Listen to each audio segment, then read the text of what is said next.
വയസ്സിന് താഴെയുള്ള ചെറുപ്പക്കാരായ പയ്യന്മാരെ കെട്ടേണ്ടി വന്ന നടിമാർ. തെന്നിന്ത്യൻ സിനിമാ രംഗത്ത് താരറാണിയായ നയൻതാര. മലയാളത്തിൽ തുടക്കം കുറിച്ച നയൻതാര തെന്നിന്ത്യൻ ലേഡി സൂപ്പർ സ്റ്റാർ ആണ്. നയൻതാരയുടെ ജീവിതത്തിൽ നഷ്ടപ്രണയങ്ങൾ നിരവധിയാണ്. നയൻതാര വിവാഹം കഴിച്ചത് സംവിധായകൻ വിഘ്നേഷ് ശിവനെയാണ്. നീണ്ട നാളത്തെ പ്രണയത്തിന് ശേഷമാണ് ഇരുവരും വിവാഹിതരായത്. നയൻസിനേലും ഒരു വയസ്സിന് ഇളയതാണ് വിഘ്നേഷ് ശിവൻ. നിരവധി ടെലിവിഷൻ പരിപാടികളിലും കന്നഡ സിനിമകളിലും അഭിനയിക്കുന്ന നടൻ യാഷ് ഗൗഡ. യാഷിനെ മലയാളി പ്രേക്ഷകർക്കിടയിൽ കൂടുതൽ പ്രശസ്തി നേടിയ ചിത്രമായിരുന്നു KGF. KGFിലെ റോക്കി ബായ് രാജ്യവ്യാപകമായി യാഷിന് അംഗീകാരം നേടിക്കൊടുത്തു. പ്രശസ്ത കന്നഡ നടിയായ രാധിക പണ്ഡിറ്റിനെയാണ് യാഷ് വിവാഹം കഴിച്ചത്.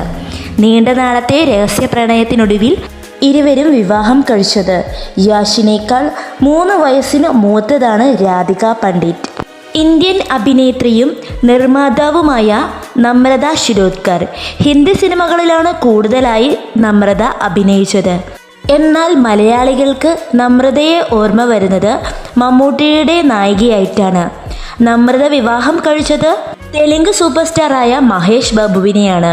പ്രണയ വിവാഹമായിരുന്നു ഇരുവരുടെയും. ഭർത്താവ് മഹേഷ് ബാബുവിനേലും 4 വയസ്സ് മൂത്തതാണ് നമ്രത ശിരോദ്കർ. പിന്നണി ഗായികയും സംവിധായികയുമായ ഐശ്വര്യ എന്ന് പറയുന്നതിലും ഉപരി തമിഴ് നടൻ സൂപ്പർ സ്റ്റാർ രജനീകാന്തിൻ്റെ മകൾ ഐശ്വര്യ വിവാഹം കഴിച്ചത് പ്രമുഖ നടൻ ധനുഷിനെയാണ്. പ്രണയിച്ച് വിവാഹം കഴിച്ച ഇരുവരും 2022 വിവാഹമോചിതരായി. നടൻ ധനുഷിനേക്കാൾ 2 വയസ്സ് മൂത്തതാണ് ഐശ്വര്യ രജനീകാന്ത്. നിരവധി ഭാഷകളിൽ അഭിനയിച്ച നടിയാണ് മീര വാസുദേവ്. എന്നിരുന്നാലും മോഹൻലാലിൻ്റെ നായികയായ തന്മാത്രയിൽ അഭിനയിച്ചതിനു ശേഷമാണ് മീര വാസുദേവിനെ മലയാളികൾ അറിയാൻ തുടങ്ങിയത്. നിലവിൽ മലയാളം സീരിയലായ കുടുംബവിളക്കിൽ അഭിനയിച്ചതോടെ കുടുംബ പ്രേക്ഷകർക്ക് പ്രിയങ്കരിയായ മീര വാസുദേവ് 3 വിവാഹം കഴിച്ചു. 2 വിവാഹങ്ങൾ പരാജയമായിരുന്നു.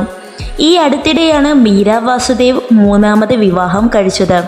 42ാം വയസ്സിൽ തന്നേക്കാൾ പ്രായം കുറഞ്ഞ വിപിൻ എന്ന ചെറുപ്പക്കാരനുമായി പ്രണയത്തിലായത്.